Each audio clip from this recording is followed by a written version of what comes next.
बोलो विष्णु भगवान की, बोलो गुरु जम्बेश्वर महाराज की, बोलो समर्थल दौरा की, बोलो मुक्ति धाम मुकाम की, बोलो स्वर्गीय चौधरी भजनलाल अमर रहे। परम आदरणीय अखिल भारतीय बिश्नोई महासभा के संरक्षक, आप सभी के सुख दुख के साथी, मेरे मार्गदर्शक बिश्नोई रतन श्री कुलदीप बिश्नोई जी, महासभा के राष्ट्रीय अध्यक्ष श्री देवेंद्र बुढ़िया जी, आपके अजीज, आपके विधायक, बहुत ही प्रभावी वक्ता श्री बिहारी लाल जी, पूर्व में मंत्री रहे श्री जसवंत सिंह जी, पूर्व में आदमपुर हांसी से विधायिका रही मेरी प्रेरणा स्रोत, मेरी माता श्रीमती रेणुका बिश्नोई जी, श्री विनोद धारणिया जी, राष्ट्रीय अध्यक्ष सेवा दल, श्री रूपाराम जी, महासचिव भागीरथ येतरवाल जी, हुक्मराम जी, सुभाष देडू जी, पतराम जी, सोम प्रकाश जी, के बिश्नोई जी, गंगा बिशन जी, जय किशन जी, राजा राम धारणिया जी, सहदेव कालीराणा जी, अशोक धारणिया जी, भंवर सिंह जी, जगदीश कड़वासरा जी, राम स्वरूप धारणिया जी, कृष्ण जी प्रधान गौशाला, रामू राम सरपंच जी, रिछपाल जी, रविंद्र जी, पूर्व सरपंच रामलाल जी, श्रीमती धापू देवी जी, मंच पर विराजमान महासभा के सभी सम्मानित पदाधिकारीगण, साथीगण और हमारे समक्ष विराजे हुए मुक्तिधाम मुकाम के पवित्र धरा पर पधारे हुए बहुत ही सम्मानित बुजुर्गों, माताओं, बहनों, मेरे नौजवान साथियों, सबसे पहले तो आज मुझे आप सभी ने जो इतना मान सम्मान दिया, उसके लिए मैं दिल की गहराइयों से हाथ जोड़कर आप सभी का धन्यवाद करता हूं। सिर्फ मुकाम ही नहीं, बल्कि आज जोधपुर से लेकर यहां तक जो हमारा सफर रहा, कई जगहों पर लोगों ने बहुत प्यार बरसाया, फूलों की मालाओं से, ढोल ढमाकों से, पगड़ी बनाकर। तो मैं उनका भी और पूरे महासभा का दिल की गहराइयों से आभार प्रकट करता हूं। लेकिन ये जो मान सम्मान आज आप सभी ने मुझे दिया है, इसके असली हकदार तो आप सभी हैं, क्योंकि आपने हमेशा अपने आशीर्वाद का हाथ युग पुरुष बिश्नोई रतन स्वर्गीय चौधरी भजनलाल जी पर रखा, बिश्नोई रतन चौधरी कुलदीप जी पर रखा। आपका एहसान हम कभी नहीं भूल सकते और मैं आशा, उम्मीद और प्रार्थना करता हूं कि आने वाले समय में आप अपने आशीर्वाद का हाथ मेरे पर, मुझ पर भी बनाए रखेंगे, ताकि अपने दादाजी और अपने पिताजी के समक्ष मैं भी आप सभी की सेवा कर सकूंगा, आदमपुर की सेवा कर सकूंगा और आने वाले समय में हरियाणा प्रांत की सेवा भी कर सकूंगा। साथियों, आप सभी इस बात के गवाह हैं कि जब जब हमारे समाज ने एकजुटता का परिचय की दिया, हमारे समाज को मजबूती मिली और मेरे दादाजी और पिताजी उसी मजबूती के साथ आपकी सेवा कर सके। तो आज इस मंच के माध्यम से मैं आप सभी से पहली प्रार्थना तो यह करता हूं कि आने वाले समय में आप समाज में एकजुटता बनाए रखें, कोई भी गिले शिकवे हो, मतभेद हो, उनको भुलाकर आप एकजुटता का परिचय दें, क्योंकि एकजुटता में ही, अखंडता में ही हमारी सबसे बड़ी ताकत है। 29 वर्ष की आयु में साथियों, मुझे आदमपुर के विधायक के रूप में आदमपुर की सेवा करने का सौभाग्य प्राप्त हुआ। ये मेरे लिए बहुत ही गौरव की बात है। स्वर्गीय चौधरी भजनलाल जी ने भी युवावस्था में आदमपुर की सेवा की थी और पूरे हिंदुस्तान में इतिहास रचने का काम किया था। पिताजी भी 29 साल के थे। हो सकता है गुरु महाराज का आशीर्वाद रहा हो कि दोनों बापू बेटा 29 साल की उम्र में पहली बार विधायक बने।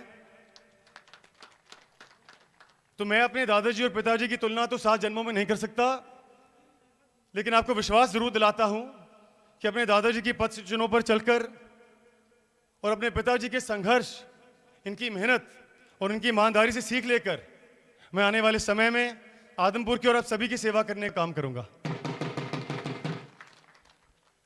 साथियों, आज मैं आप सबके बीच में कोई लंबा चौड़ा भाषण देने नहीं आया। मैं तो आपसे रूबरू होने आया हूं, आप सभी का आशीर्वाद लेने, गुरु महाराज का आशीर्वाद लेने आया हूं। आप सभी सर्वगुण संपन्न हैं। कोई ऐसी बात नहीं है जो मैं कहूं जिससे आप पहले से वाकिफ ना हो। आज मैं बड़े बुजुर्गों का, मातृशक्ति का आशीर्वाद लेने आया हूं। राजनीति के सफर में, जनसेवा के सफर में यदि मुझसे जाने में कोई भूल चूक हो तो इस भरी सभा में मैं आप सभी से हाथ जोड़कर क्षमा भी चाहता हूं। मैं अपने नौजवान साथियों से भी मिलने आया हूं, क्योंकि आने वाले समय में हमने एक दूसरे से प्रेरणा लेकर एक दूसरे की मदद करनी है और विचार विमर्श करना है कि हम समाज को और मजबूती के साथ आगे कैसे बढ़ाएं। और मेरे दरवाजे आप सभी के लिए 24 घंटे खुले होंगे। जब और जहां हमारे समाज को मेरी सेवा की जरूरत पड़ेगी, मैं आपके बीच में आपकी सेवा में हाजिर मिलूंगा। मुझे बड़ी खुशी होती है ये जानकर कि आज हमारे समाज के कई लोग तरक्की कर रहे हैं अपने अपने क्षेत्र में।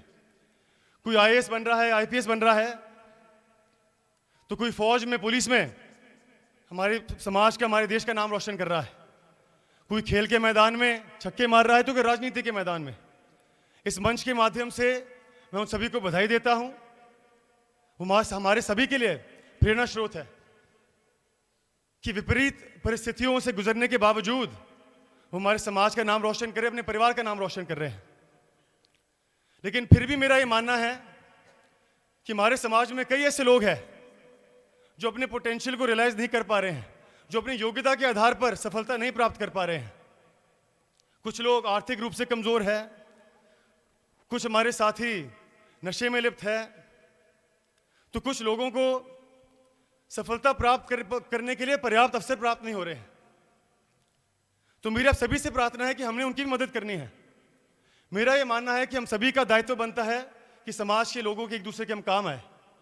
तो आज इस मंच के माध्यम से मैं आप सभी के सुझाव भी आमंत्रित करता हूं। आप मुझे बताएं कि हम लोगों की मदद कैसे करें और आने वाले समय में हमारे समाज को और भी मजबूती दिलाने का काम हम कैसे कर सकें। साथियों, बिश्नोई समाज जीव रक्षा और पर्यावरण संरक्षण की बुनियाद पर बना था। यही विशेषता है जो हमारे समाज को बाकी समाजों से अलग बनाती है। हमें इस बात का फख्र भी महसूस करना है और पहचानना भी है।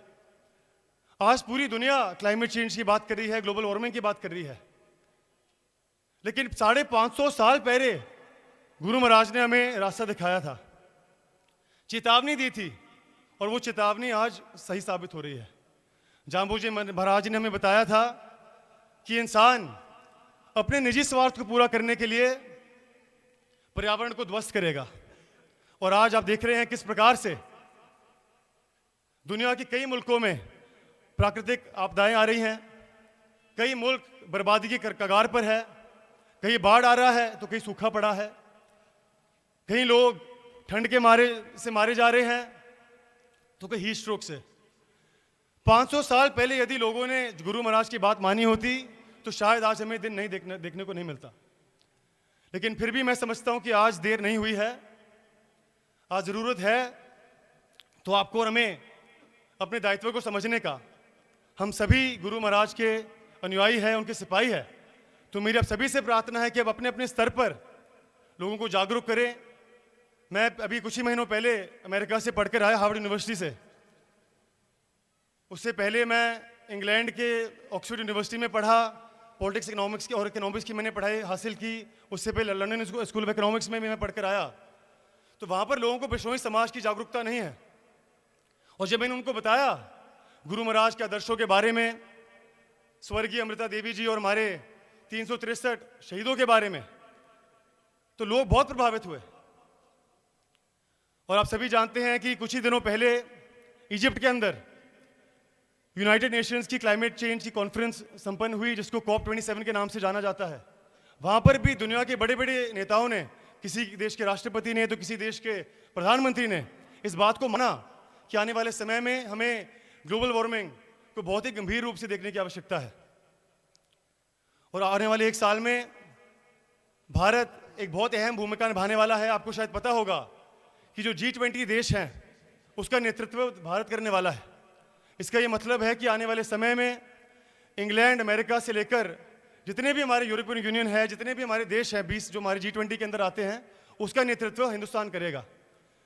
और मैं अपने स्तर पर कोशिश करूंगा कि हमारे नेताओं को मैं प्रेरित करूं कि जो G20 का एजेंडा है इसमें जलवायु परिवर्तन या क्लाइमेट चेंज को एक महत्वपूर्ण स्थान दिया जाए।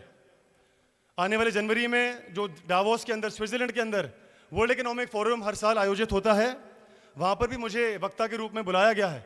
वहाँ पर भी मैं दुनिया के बड़े बड़े नेताओं से संपर्क बनाऊंगा, विचार विमर्श करूंगा और हमारे समाज के बारे में जागरूकता फैलाऊंगा और जो क्लाइमेट चेंज के बारे में मैं बात करने का काम करूंगा। तो मैं ये बातें आपको इसलिए बता रहा हूं कि हम सभी का दायित्व बनता है कि हम अपने अपने इलाकों में, अपने अपने स्तर पर समाज के बारे में जागरूकता फैलाएं और समाज को आगे हम कैसे बढ़ाएं उस पर हम चर्चा करें, विचार विमर्श करें और जलवायु परिवर्तन को हम कैसे रोकें इस पर भी हम चिंता और चिंतन करें। तो साथियों, मैं ज़्यादा नहीं कहूँगा। एक बार पुनः मैं आप सभी का धन्यवाद करता हूँ। इतना मान सम्मान जो मुझे आज मिला मैं कभी नहीं भूल पाऊँगा। विशेष रूप से मैं हमारे अध्यक्ष देवेंद्र भूडिया जी का भी आभार प्रकट करता हूँ कि जब से इन्होंने महासभा की कमान संभाली है तो हमारे पूरे समाज को एक नई ऊर्जा मिली है। आप बधाई के पात्र हैं, मैं आपको बधाई देता हूँ। तो साथियों, मैं एक बार फिर दोहराता हूँ कि हमारे समाज में प्रतिभाशाली लोगों की कोई कमी नहीं है। ज़रूरत है तो उस प्रतिभा को पहचानने की और उसको निखारने की। एक कहावत है कि हीरे को जितना भी आप तराशोगे उतनी उसमें से चमक निकल कर आती है। तो हमारे समाज में भी बहुत सारे ऐसे हीरे हैं जिनको पहचानने की ज़रूरत है, तलाशने की ज़रूरत है और तराशने की ज़रूरत है। एक बार पुनः साथियों, आपका यहाँ पहुँचने पर मैं धन्यवाद करता हूँ और एक बार और आपको बताना चाहता हूँ कि आपके आशीर्वाद से मैंने कुछ समय पहले भजन ग्लोबल इम्पैक्ट फाउंडेशन का सौजन्य किया था। एक संस्था मैंने खोली थी और उसके माध्यम से मैं जनता की सेवा करने का प्रयास कर रहा हूँ। मैं आप सभी को आमंत्रित करता हूँ कि आप भी इस संस्था से जुड़ें, अपनी सेवाएं दें। कोरोना काल में हमने आपके आशीर्वाद से पूरे हिंदुस्तान में 50 लाख से अधिक लोगों को खाना देने का काम किया और उसके अलावा भी हम अलग अलग क्षेत्रों में, स्वास्थ्य के क्षेत्र में, शिक्षा के क्षेत्र में, महिला सशक्तिकरण के क्षेत्र में और पर्यावरण संरक्षण के क्षेत्र में हम काम कर रहे हैं। तो आप संस्था से जुड़ें और जनसेवा में अपनी आहुति देने का काम करें। साथियों, हालांकि मुझे राजनीति और जनसेवा एक प्रकार से विरासत में मिली है, लेकिन मुझे भी काफ़ी संघर्ष करने को मिला और पहले जो बीते समय में मुझे अमेरिका और इंग्लैंड में भी कई कंपनियों के ऑफर आए कि हमारे साथ काम करो और नौकरी करो हमारे यहाँ, लेकिन मेरा मन नहीं माना क्योंकि मेरा मन आप सभी के बीच में है। मैं चाहता हूँ कि मैं स्वर्गीय चौधरी भजनलाल जी की पच्चीनों पर चलकर, पिताजी से सीख लेकर आप सभी के साथ मिलकर मैं लोगों की सेवा कर सकूँ।